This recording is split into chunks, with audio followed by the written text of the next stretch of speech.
Muy buenas tardes, señoras y señores. Bienvenidos al atardecer del lunes 21 de abril de 2025, que pasará a la historia, entre otras cosas, por el día en que murió, en el que falleció, el Papa Francisco, que era un hombre, ahora hablaremos de él, que estaba empeñado en llevarnos la contraria, hasta el punto de que, fíjense, se ha muerto cuando nadie lo esperaba.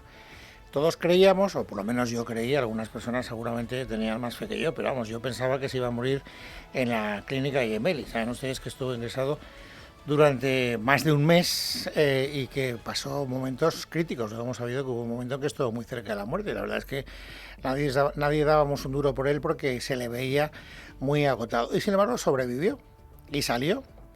Y bueno, vimos unas fotografías recientemente donde él apareció por sorpresa en la iglesia de San Pedro sentado en una silla de ruedas. Se le veía muy deteriorado, pero fíjense, ayer, domingo de Resurrección, apareció también inopinadamente en la plaza de San Pedro, en el balcón de la plaza de San Pedro.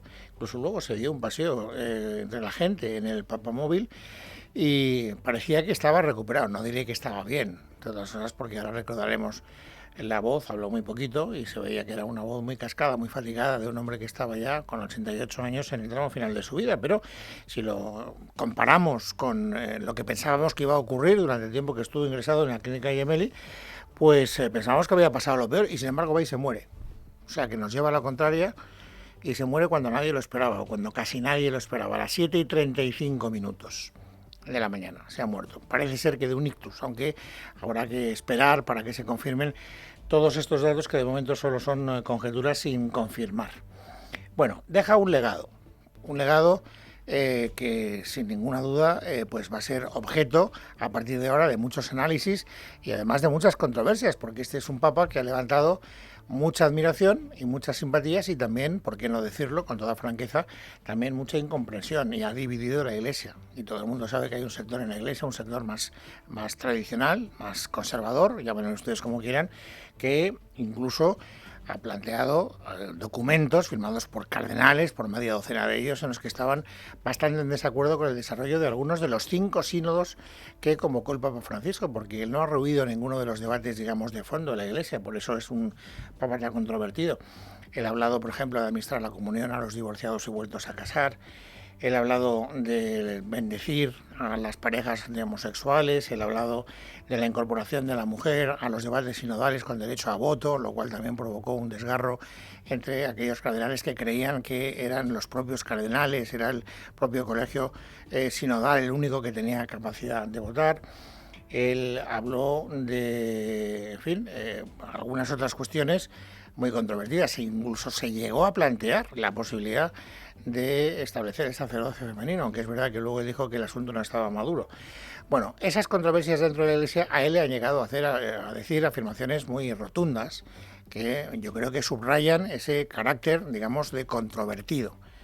Él llegó a decir en algún momento que hay algunos obispos que están a la derecha de Dios, y esas son palabras que no sentaron bien en el seno de todo lo que es el colegio cardenalicio, lo que es la Iglesia católica en general. Pero bueno, insisto que tendremos tiempo de ir tocando todos y cada uno de estos puntos, porque el legado del Papa Francisco es un legado muy extenso, pero les decía que lo que tenemos que contar fundamentalmente es la noticia inesperada por lo menos para mí, después de haberlo visto ayer de su fallecimiento.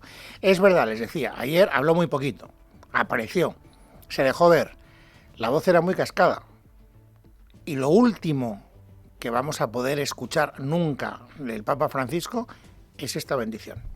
Benedicat vos, omnipotens Deus, Pater, et Filius, et Spiritus Sancti. Amén. Bueno, la gente estaba muy contenta porque, insisto, que esta fue una aparición no anunciada, inopinada, inesperada. Es verdad que luego él no quiso leer, digamos, las palabras, escribió un papel y alguien lo leyó en su nombre y ahí hizo un alegato muy fuerte que yo creo que adquiere ahora el carácter de testamento, ¿no? Es decir, cuáles son las últimas consideraciones que el Papa ha querido transmitirle a toda la Iglesia Católica. La paz. La paz o no a la guerra, llamen ustedes como quieran, ¿no?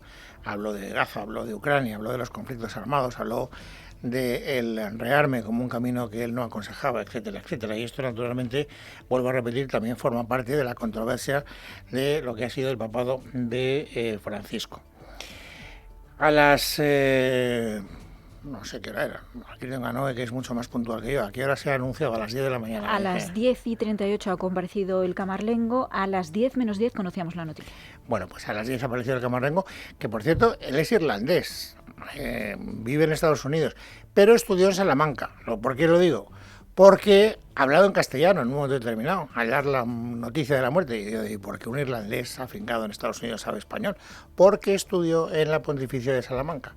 Y en todo caso, este es el hombre que a partir de ahora lleva, digamos, el peso de todo lo que es la liturgia de la Iglesia, que es muy, en fin, barroca, muy bonita, muy estética. Todo lo que es la convocatoria del cónclave y todo lo que son los funerales del Papa lo hemos visto.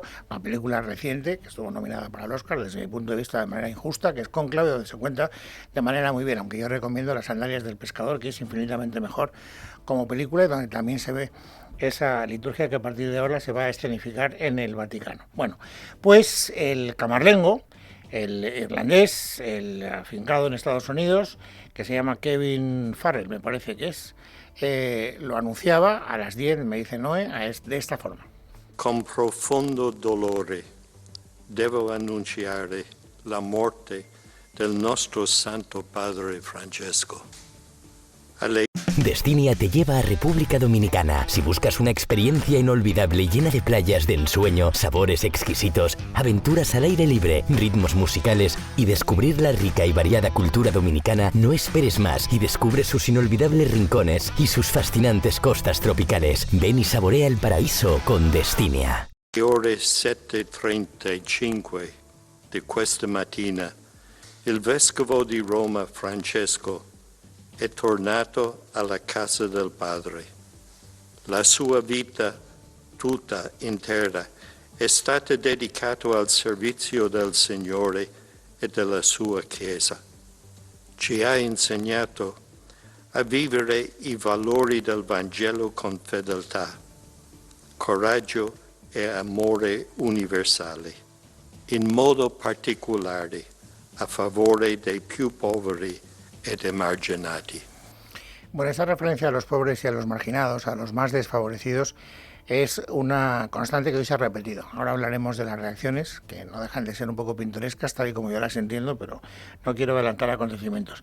Sí que les quiero recordar que el Papa Francisco, cuando fue elegido Papa a la quinta votación, el día 13 de marzo de 2013, tenía muy claro lo que iba.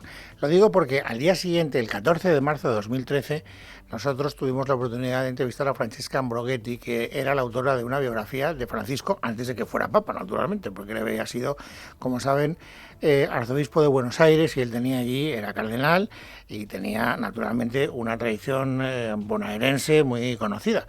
Y Francesca Ambrogetti nos dijo algunas cosas que, escuchadas ahora, permiten saber hasta qué punto Papa Francisco ha sido coherente en lo que se había marcado como rumbo de su pontificado.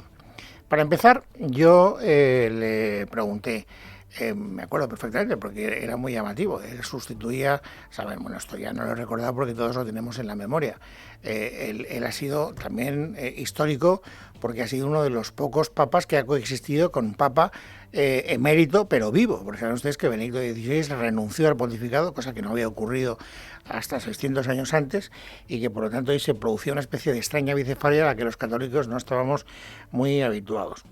Pero bueno, él eligió el nombre de Francisco. Y yo, en el momento en el que eligió ese nombre, todo el mundo se quedó sorprendido.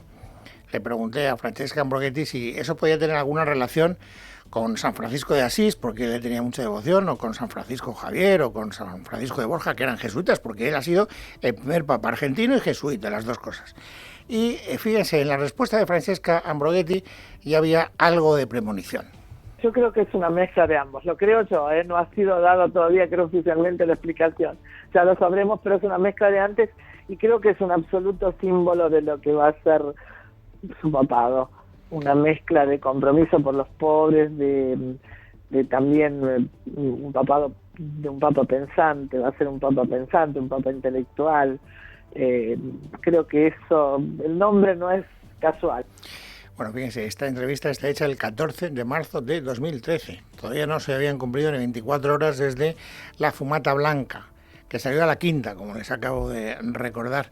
Y luego le pregunté ya más en concreto a Francesca Ambrogetti, insisto, autora de la que en aquel momento era la única biografía conocida de Bergoglio, de don Jorge Bergoglio, que es como se llamaba antes de ser elegido papa. Bueno, y le pregunté, ¿y qué quiere hacer él con su papado? Fíjense en la respuesta.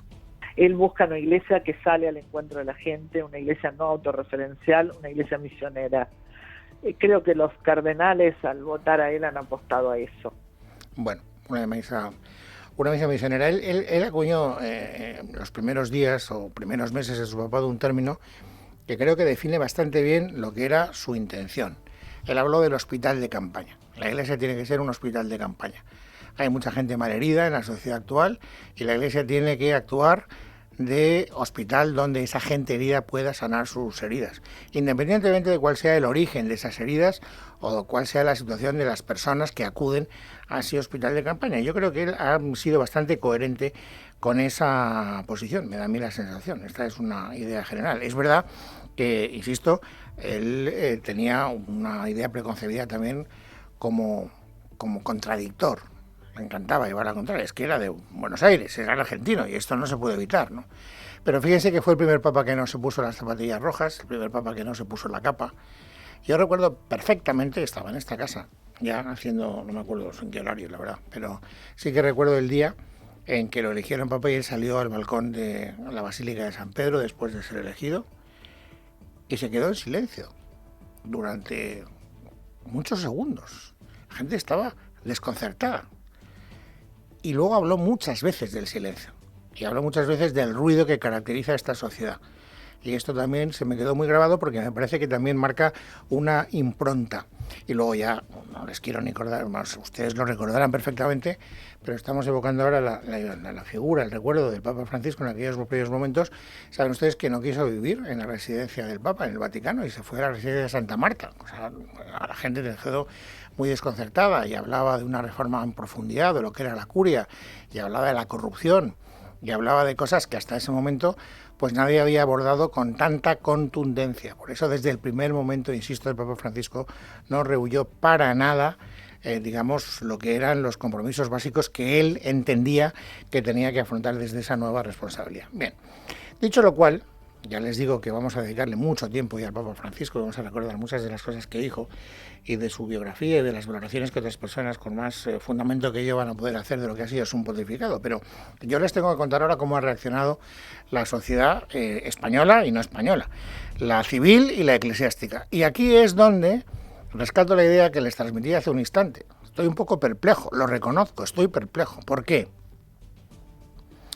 Por la falta de adjetivos de determinadas personas. Por ejemplo, hoy, ¿saben ustedes? Digo, para ponerles en contexto, y a lo mejor me estoy metiendo en un jardín, pero si me conocen saben que no me importa demasiado. La Iglesia en España no tenía una buena sintonía con el Papa Francisco. Y por eso yo tenía mucho interés en ver qué decían las autoridades de la Conferencia Episcopal Española. Yo ya han hablado el secretario general de la Conferencia Episcopal, y también Francisco García Magán y también el presidente de la Conferencia Episcopal. El que ha sido un poquito más explícito ha sido Francisco García Magán. Y fíjense, él recuerda la figura del Papa Francisco, lo recuerda con cariño, y además tengo que decir que desde luego querían al Papa, rezaban por el Papa, estaban unidos al Papa.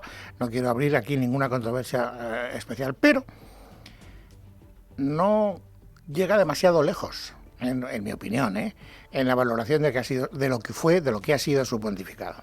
Sentimos un profundo dolor por la muerte del Papa Francisco. Esta noticia nos ha sorprendido a todos. Un Papa que, como hemos visto, se ha entregado hasta el último momento en su servicio al pueblo de Dios y a todo el mundo en las últimas horas. No en vano esa bendición Orbi et Orbi a la ciudad y para el mundo, pues ha sido el último regalo que nos ha dejado. Bien, es verdad, la entrega, el regalo que nos deja, eso se vio ayer, estaba el hombre hecho polvo y sin embargo pues quiso estar entre la gente despidiéndose. Supongo que él no sabía que se estaba despidiendo en sentido literal. Bueno, y luego, sin embargo, fíjense, luego veremos que también los, digamos, actores de la vida política española de la derecha los que se supone que están más cerca de la sensibilidad católica, tampoco han querido entrar en adjetivos calificativos. ¿Quién ha querido calificar, y además elogiosamente, la labor del Papa Francisco? La izquierda, lo cual también nos da una idea de hasta qué punto es un signo de contradicción y un signo de controversia. ¿Quién ha estado más, bueno, primero institucional, por supuesto, es el ministro de Justicia, irá a Roma seguro a los funerales y al entierro y a todo, ministro Bolaños. Y Bolaños quería transmitir el pésame a todos los católicos, no solo de España, del mundo entero, con esa solemnidad campanuda que da el hecho de ser ministro y salir en una comparecencia institucional. Quiero mostrar en nombre del presidente y del Gobierno de España nuestro dolor y nuestro más profundo pésame por el fallecimiento del Papa Francisco. Lamentamos la muerte de un hombre bueno y de un gran papa. Por ello, el Gobierno de España declarará 3 días de luto oficial con motivo del fallecimiento del Papa Francisco. Y después de este mensaje institucional, la valoración, los adjetivos. Francisco ha dedicado su vida a los débiles, a los que no tienen nada, a los que lo necesitan todo. Ha sido un papa que se ha caracterizado por su lucha contra la desigualdad, las injusticias, por su combate contra el cambio climático y por su preocupación por todos los que están en las periferias. La portavoz de Sumar, Lara Hernández, más de lo mismo. Solo podemos expresar nuestra profunda gratitud al Papa por su labor comprometida con los más vulnerables en una época dominada por la internacional reaccionaria. Y por supuesto también queremos expresar nuestras condolencias con toda la comunidad católica. Consideramos que la Iglesia del siglo XXI debe, a partir de ahora, preservar y continuar su legado. Bien, no deja de ser curioso, ¿eh? Una persona que no es católica diciéndole a la Iglesia por dónde tiene que ir preservando el legado. Pero bueno, esto es muy habitual en general. Vamos ahora con la derecha. Para empezar, ausencias, las más significativas. ¿Dónde está Alberto Núñez Feijóo? En las redes sociales. Tenemos testimonio, él hablando del Papa Francisco, que yo sepa, a las 4:17, salvo que Noelia Bautista, que disfruta riñéndome o llevándome la contraria, me diga lo contrario, no existe ese testimonio. ¿Quién ha hablado? Esther Muñoz. ¿Muchos adjetivos? Pocos.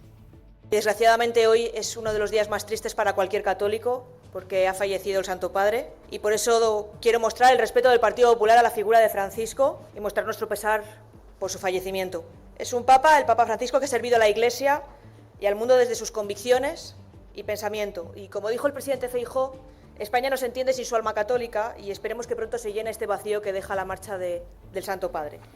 Bien, es que no tengo tiempo para comentar estos comentarios, pero insisto que tendremos luego muchos minutos. Ahora vamos a escuchar a José Antonio Fuster, que es el portavoz de Vox. Todavía menos adjetivos. En Vox nos unimos al sentimiento de dolor de cientos de millones de católicos en todo el mundo, y también nos unimos a las oraciones por el eterno descanso de su alma. Bueno, pues esto me llama la atención. No sé si a ustedes les llama la atención, a mí me llama la atención, y por lo menos quiero dejarlo como constancia en voz alta. ¿Y qué han dicho fuera de nuestro país los dirigentes europeos, argentino, italiano, él vivía en Italia? Pues no lo sé, pero nos lo va a decir enseguida Ignacio Escudero. Buenas tardes. La primera ministra de Italia, Giorgia Meloni, ha expresado sus condolencias. En un mensaje en X, Meloni ha afirmado que el Papa pidió al mundo el coraje de un cambio de rumbo y ha pedido caminar en esa dirección para buscar el camino de la paz, perseguir el bien común y construir una sociedad más justa y equitativa. Desde el país de origen de Bergoglio, Argentina, su presidente Javier Milei ha expresado su pesar por la muerte de Francisco y ha destacado su incansable lucha para proteger la vida desde la concepción y su voluntad de llevar la austeridad a la Santa Sede. Desde Europa, el valor social del pontificado de Francisco ha protagonizado los mensajes como el de la jefa de la Comisión Europea, Ursula von der Leyen, que ha destacado al Santo Padre como un guía para un mundo más justo, pacífico y compasivo, misma línea que el presidente del Consejo Europeo, Antonio Costa, que se ha sumado a las millones de personas que lloran la muerte de su santidad. El presidente francés, Emmanuel Macron, ha destacado que durante todo su pontificado estuvo al lado de los más vulnerables y añadió que toda su vida luchó por más justicia. El presidente ucraniano, Volodymyr Zelensky, también se ha mostrado consternado consternado por la noticia y ha destacado la dedicación a Dios, a su gente y a la Iglesia de Francisco. El presidente de Turquía, Erdogan, ha destacado que fue un líder espiritual que valoró el diálogo entre los distintos grupos religiosos, y demás dirigentes de Irlanda, Bélgica, Luxemburgo, Portugal o Singapur se han sumado también a estos mensajes de condolencias y han resaltado la labor social que Francisco llevó a cabo. Entre los mensajes destaca el del representante de la Iglesia Católica en Tierra Santa, Pier Battista Pizzaballa, en nombre de todos los católicos de Jerusalén, y desde la Casa Blanca el vicepresidente J.D. Vance ha recordado palabras del pontífice durante la pandemia del COVID-19 y se ha sumado a las condolencias a los millones de cristianos en el mundo. En España, la Casa Real ha publicado una carta de condolencias y resaltado la importancia en el pontificado de Francisco del amor al prójimo, la fraternidad y la amistad social, además del diálogo y consenso para buscar un mundo más justo y solidario. Por último, el presidente español Pedro Sánchez ha publicado en X su compromiso con la paz, la justicia social y los más vulnerables dejan un legado profundo. Descanse en paz. Bueno, ¿y ahora qué? Nos preguntamos todos. Bueno, de momento ahora la sede de Pedro, la cátedra de Pedro, está vacante. Esto es les decía antes que me ha sorprendido un poco, tampoco quiero juzgar las intenciones, por supuesto, Dios me libre, de Luis Argüello, el presidente de la Conferencia Episcopal Española, pero cuando él ha hablado no tanto para adjetivar, no tanto para valorar, no para entrar, digamos, en el fondo de lo que ha sido el pontificado de Francisco, sino para hablar de la situación en la que ahora se encuentra la Iglesia. Sede vacante. Desde hoy, la Iglesia está en sede vacante. La sede de Roma está en sede vacante. Las campanas de nuestra catedral han sonado en señal de luto. Durante estos días, en las celebraciones cotidianas de la Eucaristía y en los diversos actos de oración, de piedad, de culto que celebraremos en la Iglesia, oraremos por el eterno descanso del Papa. Ya no se dirá su nombre en la liturgia, en la Eucaristía, en el momento en el que siempre se recuerda al obispo de Roma y al obispo local. Le mencionaremos estos días en el momento de los difuntos. Bueno, pues a partir de ahora efectivamente se abre un proceso largo, porque la Iglesia en esto tiene una liturgia muy meticulosa y muy bonita, desde el punto de vista estético. Y a partir de ahora esa liturgia se pone en marcha. ¿Qué es lo que vamos a presenciar? ¿Qué es lo que va a ocurrir durante los próximos días?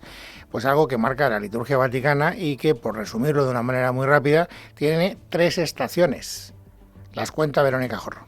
Así se refleja en la segunda edición del Ordo Exequiarum Romani Pontifices, el libro litúrgico que guía el funeral del Papa. La primera novedad tiene lugar en la denominada primera estación, donde una vez el médico ha concluido el examen al cuerpo del Papa, este ha sido trasladado a la capilla de Casa Santa Marta para la ceremonia oficial de constatación de la muerte y deposición en el ataúd, una ceremonia que antes tenía lugar en la habitación del Santo Padre. La preside el hombre fuerte de esta etapa, el cardenal camarlengo, el irlandés Kevin Farrell. Se procederá a trasladar el ataúd a la Basílica de San Pedro en el Vaticano, donde los cardenales celebrarán las exequias en sufragio de su alma durante 9 días consecutivos, conocidos como Novendiale, como marca la Constitución Apostólica. Aquí se produce otra novedad, porque el cuerpo se expondrá directamente en el féretro abierto, pero no en un catafalco con almohadones ni en alto. Tampoco se colocará el báculo papal junto al féretro. Le sigue la segunda estación, que consiste en el cierre del ataúd la víspera de la misa exequial. En la tercera estación, que incluye el traslado del féretro del sepulcro y el entierro, se elimina la tradición de enterrar a los papas en 3 ataúdes, uno de ciprés, un segundo de plomo y un tercero de roble u otra madera. En esta ocasión será un único ataúd de madera con el interior de zinc. Francisco no será enterrado en las grutas vaticanas, sino que será enterrado en la Basílica de Santa María la Mayor de Roma, ya que el Papa Francisco tenía mucha devoción a la Virgen Salus Populi Romani. Al mismo tiempo que todo esto sucede, el decano de los cardenales ya ha transmitido oficialmente la noticia al cuerpo diplomático y a los jefes de Estado y ha convocado a todos los cardenales a venir a Roma para la elección de un nuevo pontífice. Mañana o pasado comenzarán las congregaciones generales de cardenales o asamblea de purpurados, en las que abordarán los asuntos urgentes, definirán el perfil del próximo papa y empezarán a preparar el cónclave. Su primera decisión relevante es decidir la fecha del funeral del Papa, que será dentro de entre 4 y 6 días. días. Para el cónclave deben pasar un mínimo de 15 días para cerciorarse de que los cardenales electores que viven en zonas remotas tienen tiempo para llegar a Roma y dejar pasar unas semanas para que no voten con el peso del luto papal. Eso sí, deberán entrar en la Capilla Sixtina como muy tarde dentro de 20 días. Bueno, es lunes, es 21 de abril de 2025 y aunque esta es la noticia más destacada del día, han pasado otras cosas que resumen este paisaje informativo del lunes 21 de abril. Noelia Bautista, bienvenida, buenas tardes. Buenas tardes, Luis. Vamos a comenzar con otras noticias de esta jornada. Ya sabemos que esa portada es para la muerte del Papa Francisco, pero hay más informaciones. Por ejemplo, en la crónica de tribunales, el juez Peinado, que investiga a Begoña Gómez, a la mujer del presidente Pedro Sánchez, ha ordenado un careo entre la que fuera su asesora, Cristina Álvarez, y el alto cargo de Moncloa, al que Félix Bolaños señaló la pasada semana como responsable de su contratación. Miguel Ángel Pérez, buenas tardes. Buenas tardes. El titular del Juzgado de Instrucción número 41 de Madrid, Juan Carlos Peinado, ha fijado para el próximo 14 de mayo a las 12:30 un careo entre Alfredo González, que tramitó la propuesta de nombramiento de Cristina Álvarez como asesora de Begoña Gómez y señaló al actual ministro de Justicia, Félix Bolaños, como responsable de la contratación, y la propia Cristina Álvarez. El careo en un procedimiento penal es el enfrentamiento cara a cara que tiene lugar principalmente entre dos personas para dirimir en diálogo abierto las contradicciones a las que se hayan llegado con sus respectivas declaraciones.